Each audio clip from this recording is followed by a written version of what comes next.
ଭିତରେ କାନ୍ଦ ବୋବାଳି ବାହାରେ ଜନସମୁଦ୍ର। ଏ ଦୃଶ୍ୟ ଦେଖି କାଉଲ ବାଉଲ ହେଇଯାଉଛି କୁନି ପୁଅ। ଦିନେ ଏଇ ଘରେ ଜେଜେଙ୍କ ସହ ଖେଳୁଥିଲା। ଜେଜେଙ୍କ ସାମ୍ନାରେ ଛୋଟରୁ ଏତେ ବଡ଼ ହୋଇଛି। ଅଳି ଅଝଟ କଲେ ଜେଜେ ତାକୁ ବାହାରକୁ ନେଇ ଆସୁଥିଲେ। ବାଲକୋନିରେ ବସି ନାନା ବାଏ ଗୀତ ଶୁଣାଉଥିଲେ।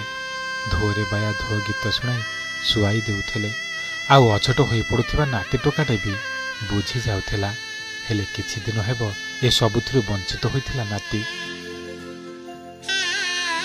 ଆଉ ଏବେ ଦେଖୁଛି ଜେଜେ ଶୋଇଛନ୍ତି ଯେ ଆଉ ଉଠୁନାହାନ୍ତି। ମନେ ମନେ ଖୋଜୁଛି, ଭାବୁଛି ଜେଜେ ଟିକେ କିଛି ସମୟ ପାଇଁ ଉଠି ଆସନ୍ତେନି, ମତେ ଟିକେ ଧରି ବାହାରେ ବୁଲେଇ ଆଣନ୍ତେନି। କୁନି ମନ ବି ବୁଝିବ ବା କେମିତି? ଇଚ୍ଛା ହେଉଛି ଜେଜେଙ୍କ ପାଖକୁ ଯାଇ ପୁଣି ଟିକେ ଖେଳିବାକୁ, ଜେଜେଙ୍କ ପାଖରେ ଅଳି ଅଝଟ କରିବାକୁ। ହେଲେ ଜେଜେ କିନ୍ତୁ ହାତ ଛାଡ଼ି ଆରପାରିକୁ ଚାଲିଗଲେ।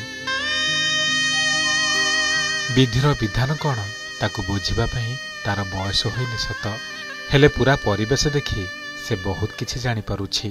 ସେ ଜାଣିସାରିଛି ତା ଜେଜେ ଆଉ ଫେରିବେନି।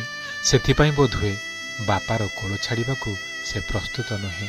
ଆଉ ଜେଜେଙ୍କ ଶେଷ ଯାତ୍ରାରେ ବି ସେ ନିଜକୁ ସାମିଲ କରିଛି। ହେଲେ ଏବେ ଆଉ ଜେଜେ ନୁହେଁ, ବାପାର ହାତ ଧରି ତାକୁ ଆଗକୁ ଯିବାକୁ ପଡ଼ିବ। ଦର୍ଶକ ବନ୍ଧୁ, ଇଏ ହେଉଛନ୍ତି ଅଭିନେତା ବାବୁସାନ ମହାନ୍ତିଙ୍କ ଏକମାତ୍ର ପୁଅ ଉତ୍ତମ ମହାନ୍ତିଙ୍କ ନାତି ଗ୍ୱାନ। ନାତି ଟୋକା ଆସିବା ଦିନଠାରୁ ଉତ୍ତମ ତାଙ୍କୁ ପାଖରୁ ଛାଡ଼ନ୍ତି ନାହିଁ। ଏପରିକି ଜେଜେ ନାତିଙ୍କର ଅନେକ ଫଟୋ ବି ସୋସିଆଲ ମିଡିଆରେ ଦେଖିବାକୁ ମିଳିଛି।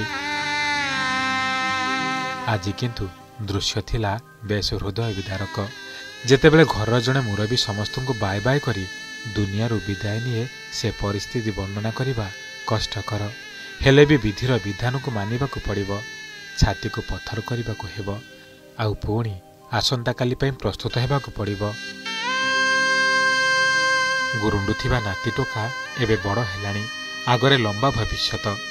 ହେଲେ ଜେଜେଙ୍କର ସ୍ନେହବୋଳା ଭଲ ପାଇବାଠାରୁ ଆରମ୍ଭ କରି ଶେଷ ଯାତ୍ରାକୁ କେବେ ଭୁଲି ପାରିବ ନାହିଁ ଏ କୁନି ପୁଅ। Bureau report, Odisha reporter.